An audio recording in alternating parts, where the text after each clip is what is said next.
Hollywood's biggest stars sat frozen in their seats whenever Ricky Gervais stepped on stage. It wasn't simple discomfort or awkward laughter. There was a real sense of fear in the room whenever he hinted at mentioning someone by name. Gervais himself admitted he noticed it early on. Celebrities would approach him backstage asking what he planned to say about them, and he never understood the panic. In his mind, to behavior the public had already seen. But that explanation raises an even bigger question. If he was only joking about public actions, why were some of the most influential people in entertainment so nervous? Their reactions suggested it was about far more than comedy. Gervais often made it clear that his loyalty was never to the elite crowd seated inside the ballroom. His focus was on the millions of ordinary viewers watching from home, people outside the wealth and privilege of Hollywood. That difference mattered because he used his platform to say things many insiders preferred to ignore. Beneath the sharp humor and controversial punchlines was a deeper message about hypocrisy, power, and the carefully protected image of celebrity culture.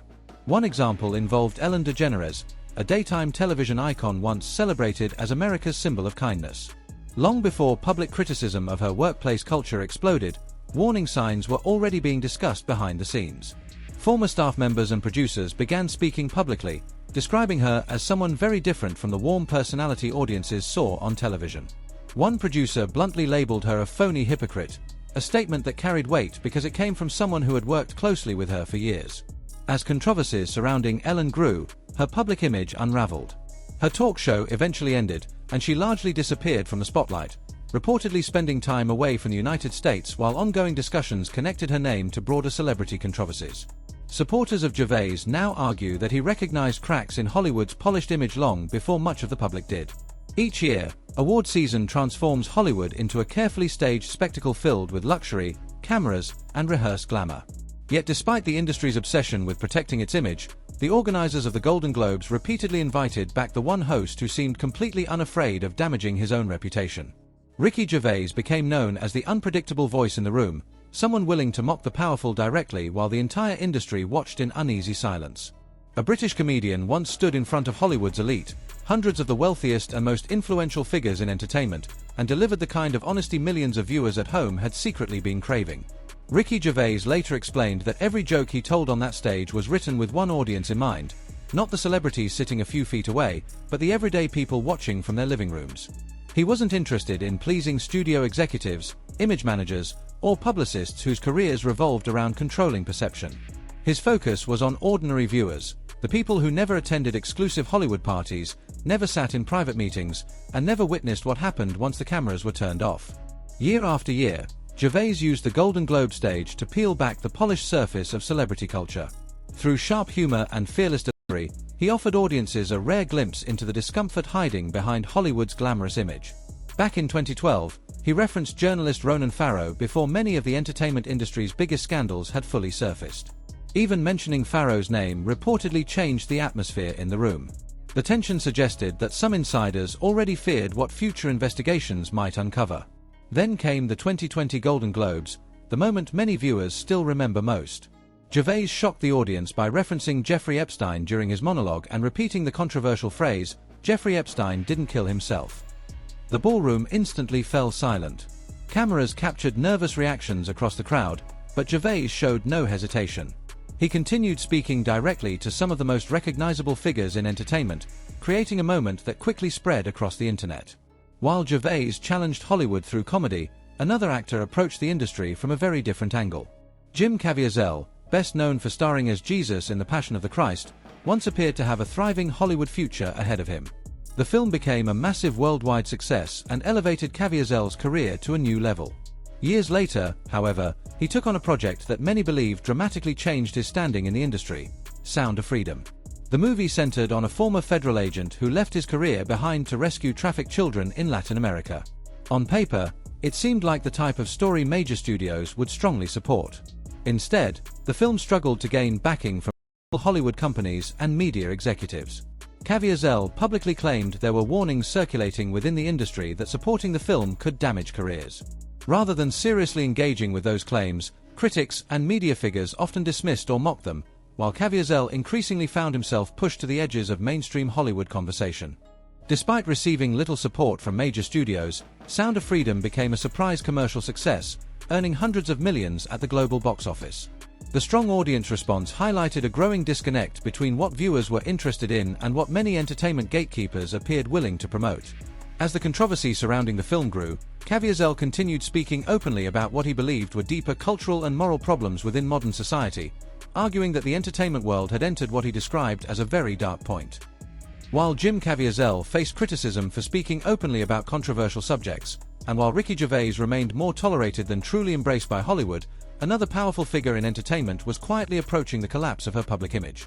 At the height of her fame, Ellen DeGeneres seemed untouchable. Her daytime talk show dominated afternoon television for nearly 2 decades, reaching millions of households every day.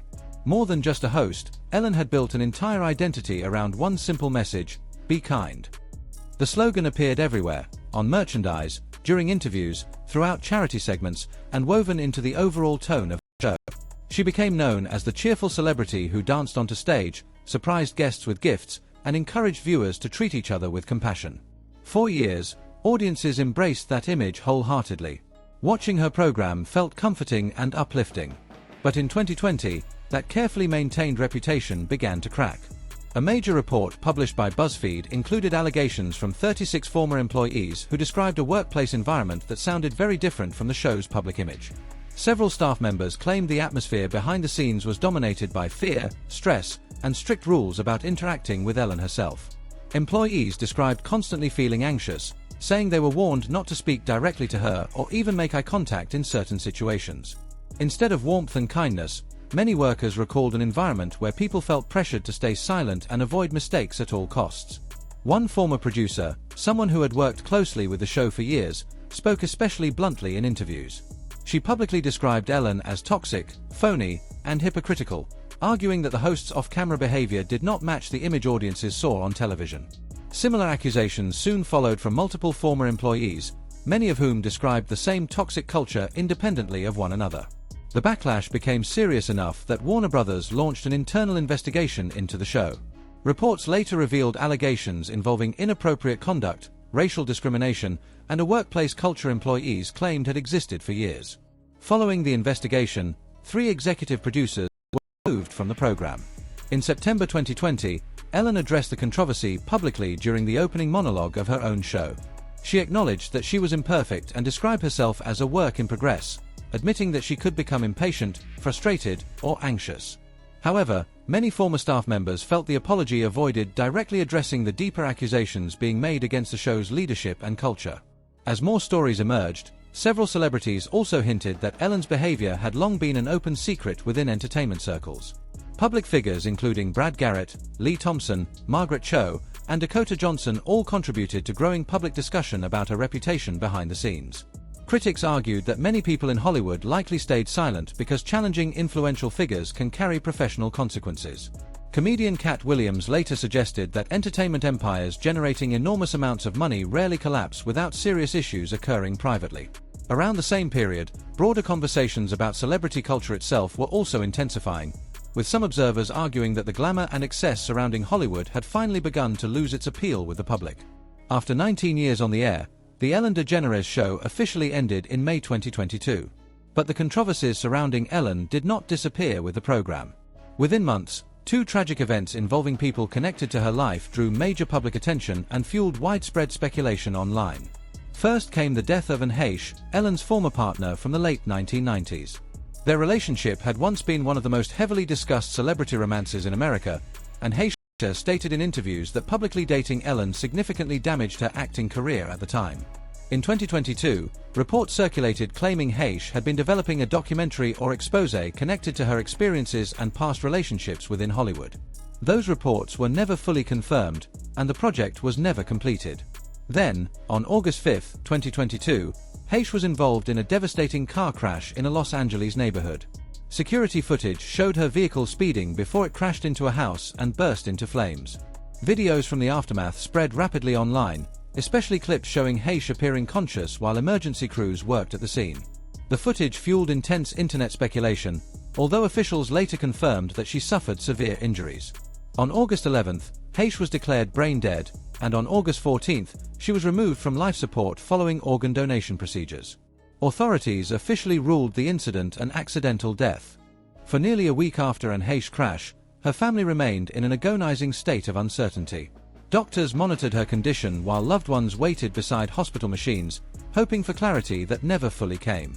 Questions surrounded the tragedy from the very beginning, but as often happens with major celebrity stories, public attention gradually faded. News outlets moved on to newer headlines, online discussions slowed down, and whatever personal projects or revelations Haitian may have been working on disappeared with her. Only 4 months later, another shocking loss connected to Ellen DeGeneres stunned audiences. On December 13, 2022, Stephen Twitch Boss, widely recognized as Ellen's longtime DJ, executive producer, and one of the show's most energetic personalities, was found dead in a motel room.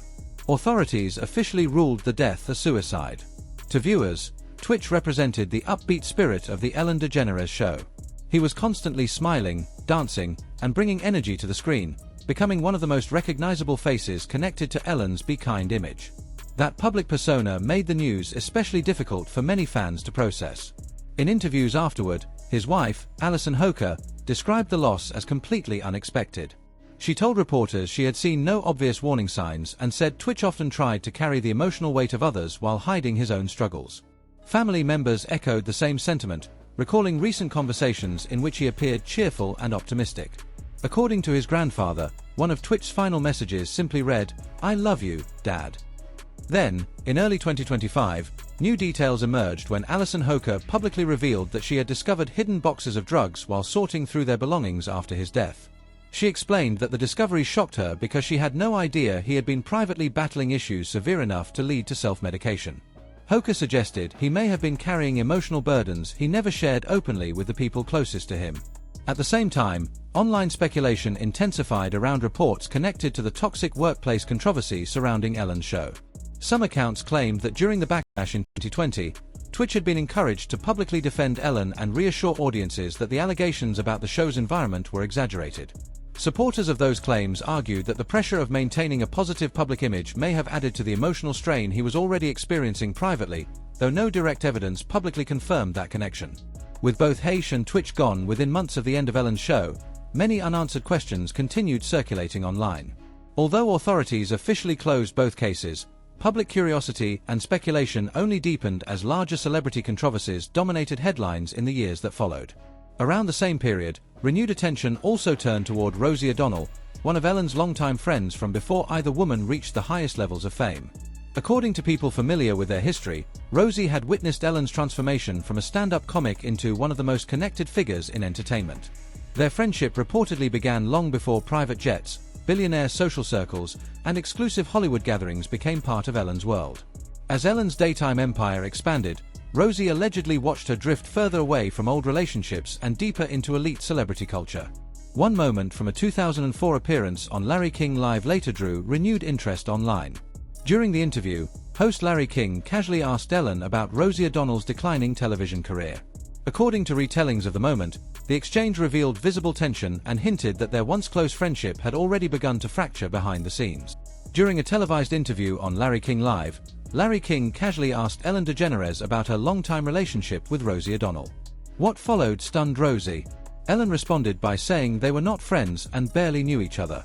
For Rosie, the remark reportedly felt deeply personal, a painful public dismissal after decades of friendship. While Ellen's relocation has often been framed by critics as an attempt to step away from growing controversy, Rosie's move has been interpreted very differently by her supporters. They view it as an effort to create distance from an industry culture she has openly criticized for years, one she believes is shaped by influence, secrecy, and the protection of powerful people. To many people following these controversies, there is a striking contrast in how the story has unfolded. On one side stands Rosie O'Donnell, someone who once moved within the same Hollywood circles but now appears willing to openly criticize the culture she once witnessed from the inside. On the other side is Ellen DeGeneres, whose carefully crafted public image has become the subject of growing scrutiny and speculation in recent years. Supporters of these theories continue pointing out that only a fraction of the records connected to Jeffrey Epstein and related investigations have been released publicly. They argue that many sealed documents still remain hidden, and they believe some influential individuals are already preparing for the possibility that additional information could eventually emerge. According to this perspective, sudden relocations, quiet public disappearances, and major financial decisions by celebrities are not random lifestyle changes but signs of concern about what future disclosures may contain. Much of the online discussion surrounding Ellen focuses on the timing of several major events. After workplace allegations damaged her reputation and ultimately ended her long-running talk show, public attention intensified around the people and networks connected to her. Critics frequently mention that multiple high-profile figures associated with her social circle later became involved in criminal investigations or public scandals. They also point to the tragic deaths of an Haitian Stephen Twitch boss within months of the show's ending, events that fueled even more speculation online despite official rulings on both cases. Meanwhile, Rosie O'Donnell's move to Ireland has become symbolic for many observers. Because she once knew Ellen personally and publicly described feeling betrayed by her, supporters interpret Rosie's increasingly outspoken behavior as evidence that she no longer fears Hollywood backlash. Her decision to post imagery connected to Epstein only intensified public curiosity, with many seeing it as a deliberate signal rather than a casual social media post. Throughout all of this, figures like Ricky Gervais and Jim Caviezel, often portrayed by critics of celebrity culture as people who challenged powerful institutions in different ways. Gervais used comedy to mock the entertainment industry directly in front of its most influential figures, while Caviezel spoke openly about what he viewed as corruption and exploitation hidden beneath Hollywood's public image. At the center of the debate is a growing distrust of celebrity culture itself. Many people now question how much of Hollywood's carefully polished image reflects reality and how much is shaped by media management, influence, and silence behind closed doors. For critics, the continuing release of investigative records tied to Epstein represents more than just another scandal. They see it as part of a larger unraveling of elite social networks that have operated privately for decades. Even so, it is important to separate speculation from verified fact. While Ellen's name has reportedly appeared among many public figures referenced in Epstein-related materials, being mentioned in investigative documents does not by itself prove criminal conduct. Much of the online narrative connecting these events relies on interpretation, timing, and public suspicion rather than confirmed evidence. Still, the ongoing mystery surrounding sealed records continues to fuel intense public curiosity. Many believe additional disclosures could further reshape public understanding of celebrity relationships, influence, and the hidden dynamics of powerful social circles. Until more information becomes public, debates surrounding these figures, and what people believe may still be hidden, are likely to continue.